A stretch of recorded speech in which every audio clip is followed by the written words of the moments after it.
So the art school that I attended was linked to a university that specialised in business studies. And it didn't take long for me to realise that whenever I found myself socialising in the city with some of these students, there was no need to give the exact name of my degree, because I would immediately need to give an explanation of what that even was. So I just used to say I was studying a creative degree. And invariably, there would be two types of response. One would be a sort of sympathetic and encouraging, "Oh, that's really nice." And the other would be just banter around, like outrightly reminding me that I had no financial security going forward for my future, and ask, how do you actually get a degree with crayons? But I want to ask each of you to imagine, what happens if NASA announced that there are jobs going at their headquarters? So this news would ripple through the science labs and research and centres throughout the whole world. And amongst those who'd spent their entire adult lives working towards an opportunity like this. But what would be the difference between the thousands of those who would apply with incredible IQs and those at the final stages of interviews at the NASA headquarters itself? From what I'm told, it's creativity. Because space science is changing rapidly, and NASA is at the forefront of that innovation. They need people who are willing to step out into the deep, to think into the spaces that have not yet been known, discovered, or even explored. But do you know what else is changing rapidly? Our society, our culture, and our world. And so in the same way, as Christians, there is a call for us to put out into the deep and respond. Tonight, I'm going to talk a little bit more about the nature of creativity and some of the aspects of the creative process. I want to mention a few things about vulnerability, the importance of play and wonder, and the role of light in all of this. So as I was growing up, people used to often say to me, "Oh, you can do this bit, you're the creative one." Or, "I wish I was creative." And it sort of fostered in me this interior question around the nature of creativity. At university, my dissertation title was based on the Pablo Picasso quote, "Every child is born an artist, but not everyone grows up to be one." And again, this was around the same question. Is creativity for the chosen few, or is it in fact a universal trait? Now, it can't be denied that we each have a very specific vocation and calling and gifts in life. But when we think of creativity, we might think of Elon Musk or Einstein or even Pablo Picasso, and those with this distinct, perfect combination of talents. But buying into this limited definition of creativity prevents many of us from appreciating our own potential. In her extensive research with thousands of people, Brené Brown said, and I quote, "There is no such thing as creative and non-creative people. Only people who use their creativity and those who do not." In Genesis, which is the first book of the Bible, and there are two accounts of the creation of the world, we hear that man was made in the image and the likeness of God. And what have we seen God do up until that point? Create. This is one of the first things that we have heard as Christians as to who God is and who we are.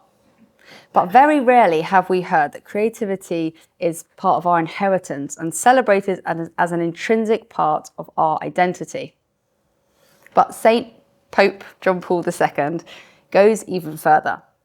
And he says, in the creative process, there is an echo of the mystery of creation with which God wished to associate with you. So when we create, there is some echo of Genesis, because out of the whole of his design, We are called to be co-creators. So why then, if creativity is potentially universal, is it not universal in practice? And this is where I want to include the topic of vulnerability and speak a little bit into the potential of that. Brené Brown said that 85% of the people she interviewed could remember a shaming incident at school that was so devastating that it forever changed how they thought of themselves as learners. And for 50% of those people, their shame wounds were around creativity.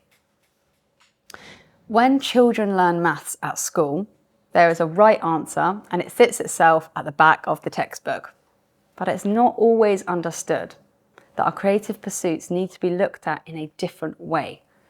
And so in creating something and placing it on the table for people to gather around and to mark, as was my experience of art class every week, we are in fact vulnerably offering something of ourselves for the class to peer over and potentially scrutinise. But this is in fact where it gets really interesting. The process of creating demands us to be vulnerable. But why would it be something vulnerable? In the way that a maths answer is objective, so whether I do or say anything, the answer is going to stay the same. 1 + 1 is always going to be 2. But when I express something creatively, there is something of myself, and so it's tender. In the fight or flight of these moments, we can often run and clam up. Maybe we want to write, but as soon as we start, we sort of shrivel up and embarrass over all of our efforts. Or we want to speak, sing, or draw something from an inspiration. And we can't push through those awkward stages of not yet good enough. But if we can learn to accept that this is part of the process, then it can be the beginning of something genuinely authentic.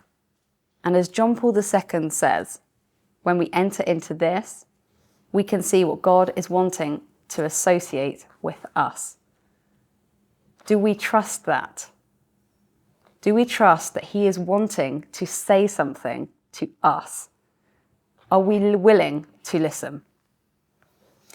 You've got something in you that only you can give. And God tells us that He has a plan for that. And He has a plan for Himself to stick around through that too. The creative process of God was not something stuck in those early days of Genesis. It is alive in us as co-creators of His command to let there be light. He wants to walk with us through the garden of life as in Eden. And as we hear in the opening of the Gospel of St. John, He is light. And what does light do? It shines. And when we have experienced it, we can shine it too. So I want to talk a little bit about play here and the importance of this in the process of creativity. I'm not sure how many of you have heard of the term divergent thinking. It essentially means to think outside of the box. And there are exercises that psychologists recommend us to practice so we can grow in this skill. So a classic example is to take an open-ended question and see how many responses that you can come up with within a certain amount of time.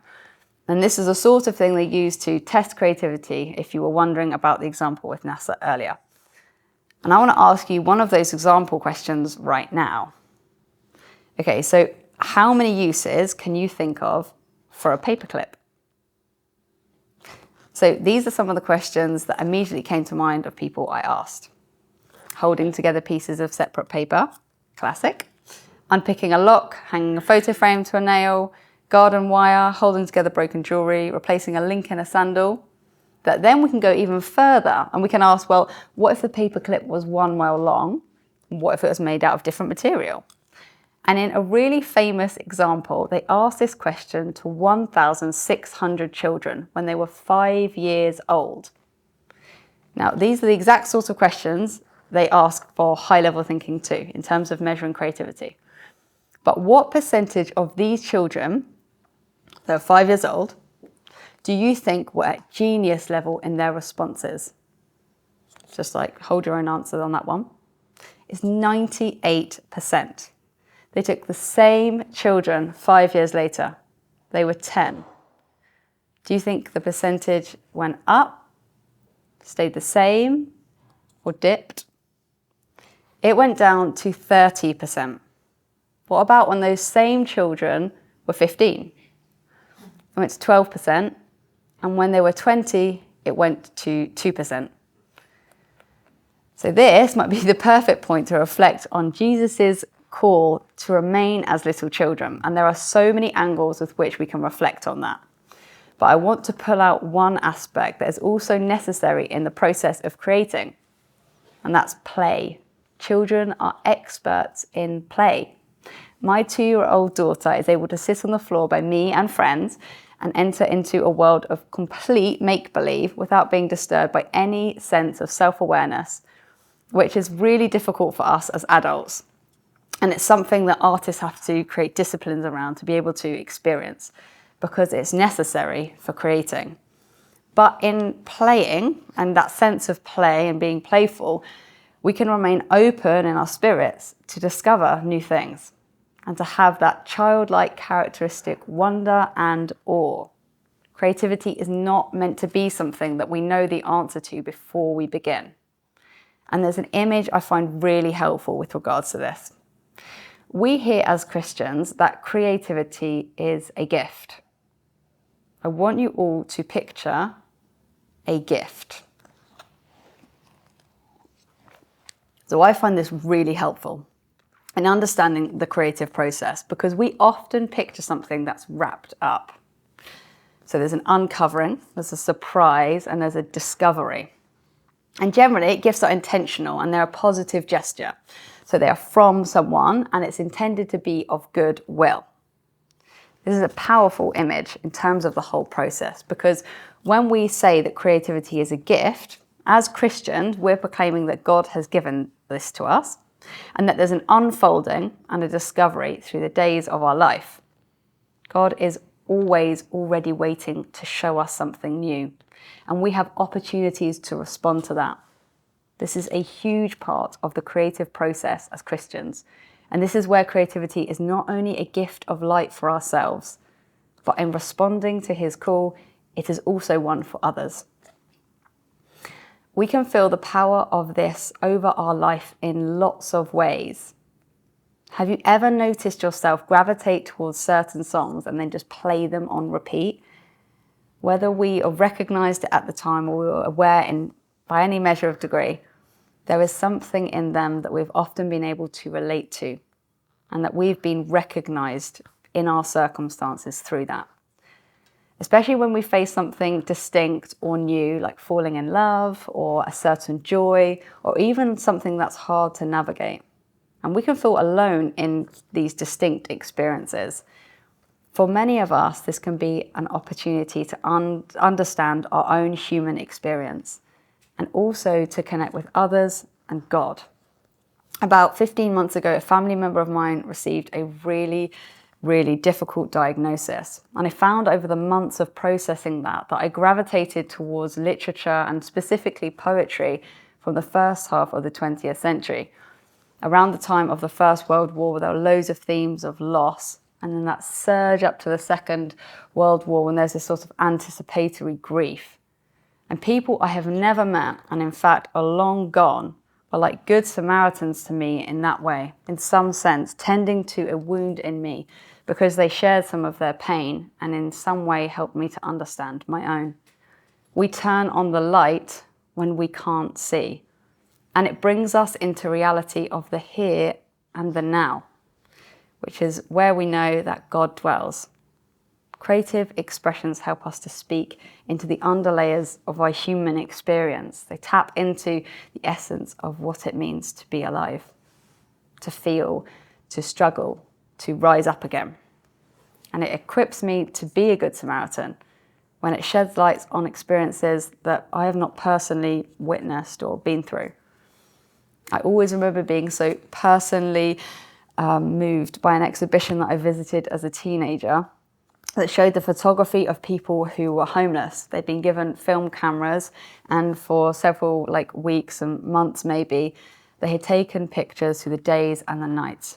But I just never contemplated some of the aspects of those vulnerable hours of the night with no physical or mental wall to protect yourself.